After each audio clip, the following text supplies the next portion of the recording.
Bonjour, je suis Gabriel Catala, député du Val d'Oise et aujourd'hui j'ai eu l'immense honneur de recevoir à l'Assemblée nationale Mohamed Zanoun qui est un photojournaliste gazaoui qui a été contraint à l'exil pour fuir le génocide et pour protéger sa famille mais qui a pu documenter le génocide depuis octobre 2023 et surtout toutes les violences commises par l'État d'Israël, la colonisation, la spoliation, les violences physiques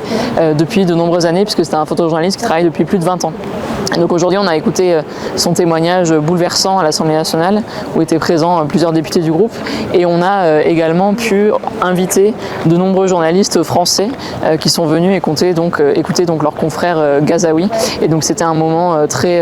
prenant et là il réalise un certain nombre d'interviews donc j'espère qu'on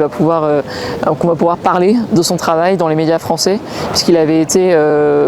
journaliste photo pour Le Monde, pour le New York Times, pour le Nouvel Obs et il faut qu'on continue ici à relayer son travail pour que le génocide ne soit pas invisibilisé en France. Vous avez remarqué que